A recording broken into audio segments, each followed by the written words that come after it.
One of the key buzzwords these days, the common prescription for a happy life, we are told, is learn to be more present. Learn to be in the moment, right? David Lenson once described anxiety as essentially temporal dislocation. Anxiety means you're not here now.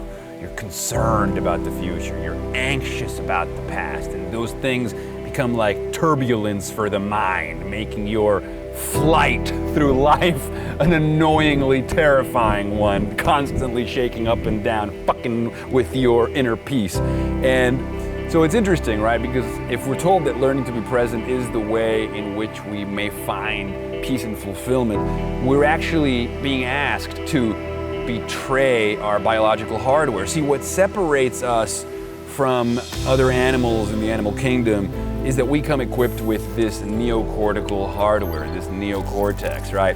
And what that does is it allows us to think in abstraction, to take ourselves out of the moment and conceive potentially of delightful future possibilities, pick the most amazing one and pull the present forward to meet that possibility. Our capacity to imagine, to design, and to create is a byproduct of our sophisticated, state-of-the-art, latest evolutionary model neocortical hardware. But it is that same mental capacity, that same piece of hardware that betrays us once we satiate our basic needs, right? It's like, okay, you got a job, you paid the bills, you're securing your physical safety, but this neocortical hardware is still thinking about the future, still evaluating scenarios, still assessing risks. We are the descendants of the most neurotic humans of the past, the ones that were constantly afraid, the ones that were constantly assessing threats and feeling anxious and thwarting those threats. So we've inherited this hardware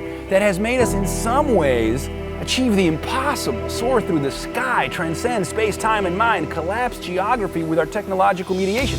We are as gods, and yet our minds betray us. And yet 70 million Americans are medicated for anxiety. We live in the safest time in all of human history, yet we can't sleep at night from the amount of anxiety that we're dealing with. Depression and anxiety and these mental illnesses from carrying the burden of having to figure out what to do with our lives in a world that doesn't tell us exactly what to do, right? I mean, it's like society might offer a map or a model of how to live, but most of us have a sneaking suspicion that nobody really knows what they're talking about. And so, what do?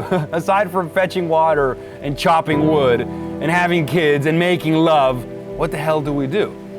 And I'm not saying I have the answer to that question, but I know that it doesn't come just from being present, but perhaps from some kind of marriage, some kind of synergistic harmony between learning to occasionally be present, be here now, be in the moment, but also acknowledge that we are not just human beings, we are human becomings, and we need to constantly be probing the perimeters of the possible and bringing new spaces and possibilities into being. And so I think it's a marriage of both, and I think that finding balance between those two forces, I think, will take us the next leap forward.